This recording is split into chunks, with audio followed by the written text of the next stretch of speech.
السلام عليكم ورحمة الله. الفيديو ديال اليوم ان شاء الله غادي نخصوه للناس اللي كيبغيو يشريو العجانه وما عارفينش بالضبط شنو خاصهم يعرفوا قبل ما انهم يختاروا العجانه ديالهم. بالنسبه للعجانه كاين جوج ديال الاختيارات اللي نتوما غادي تقلبوا عليهم في الاول، هما لا مارك ديال العجانه ديالكم ولي واط هما السرعه ديال المحرك ديال العجانه. هادو هما الحوايج اللي اول حاجه غادي تقلبوا عليهم. بالنسبه لي مارك راكم عارفين بلي العجانات كاينين دابا ماركات بزاف وكاين اختيارات بزاف، والاثمنه كتبدا من 400 درهم وانتم طالعين، يعني كيبقى الاستعمال ديالكم نتوما هو اللي كيحدد النوع ديال العجانه اللي نتوما غادي تقداو ان شاء الله. بالنسبه للناس اللي ما تيخدموش العجانه بزاف، بالنسبه للعجانه ما كتمثل لهم شي حاجه اساسيه في الدار، قليل فاش كيعتمدوا عليها، فبالنسبه لهاد الناس هادو يمكن لهم ياخذوا اي عجانه وما كيهمش لا الماركه ديالها ولا لي واط. يعني ناس كيعجنوا قليل، لا احتاجوا لي بات بيتزا ولا شي حاجه خفيفه، فهادو ما غاديش نتكلموا عليهم. وبالنسبه للناس اللي باغيين عجانه اللي هي بروفيسيونيل، عجانه اللي هي مزيانه، فانا غادي ننصحكم ضروري ما تشوفوا ماركه مزيانه، ما تشوفوش لي مارك العاديين، حيت لي مارك العاديين ما غاديش يصبروا لكم بزاف، راكم حتى غادي تولفوا العجانه وغادي تخسر لكم. يعني اللهم من الاحسن خذوا ماركه مزيانه وشوفوا لي واط ديال العجانه اولا سرعه المحرك. فاقل حاجه حاليا اللي نقدر ننصحكم بها انا، ما تكونش العجانه ديالكم قل من 1000 واط، يعني السرعه ديال المحرك ديالها ما يكونش قل من 1000 واط.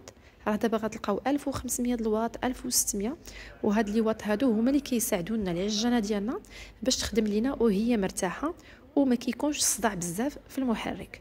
مثلا عطينا المثال ديال عجانه كتخدم ب 600 الواط، ماشي هي عجانه اللي كتخدم بال 1000 واط اولا بال 1500 واط.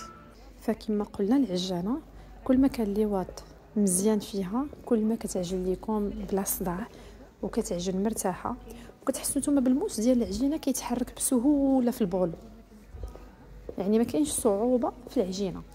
غندوزو لحاجه واحده اخرى قبل ما تشريو العجانه ديالكم، انتبهوا لداك لي زاكسسوار 3 اللي كيمشيو معاها، هما منزلين على لاطابل كما كتشوفوا.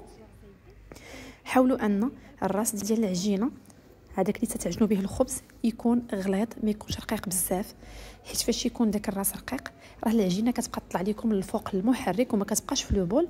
حاولوا ان الراس ديال العجينه يكون غليظ كما كتشوفوا هذا اللي في الطبله. وخلاص بالنسبه للراس ديال دوازتاي او العجينه الخفيفه ولا الطراب، هذوك راه ما كاينش مشكل فيهم كما بغاو يكونوا عادي، حيت العجينه ديالهم كتكون خفيفه. وبالنسبه للعجانات انا الناس اللي غادي يخدموها يعني العجينه والدرك، حاولوا انكم ما تاخذوهاش روبو نهائيا، خذوها عجانه. ايفيتيو العجانات اللي كيمشي معاهم الكاس ديال العصير، كيمشي معاهم الهاشوار، كيمشي معاهم بزاف لي زاكسسوار زايدين.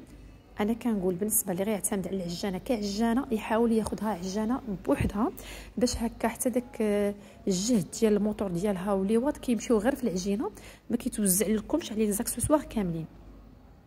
حيت بالنسبه للعجانه اللي فيها الكاس العصير او الهاشوار كتلقاو عندها بزاف ديال الريوس فين كيتخشاو هاد لي زاكسسوار، وهكا فالسرعه ديال المحرك ديالكم ديال 1000 واط ولا 1500 واط راها كتقسم على العجانه كامله، يعني الجهد ما كيمشيش غير في العجينه.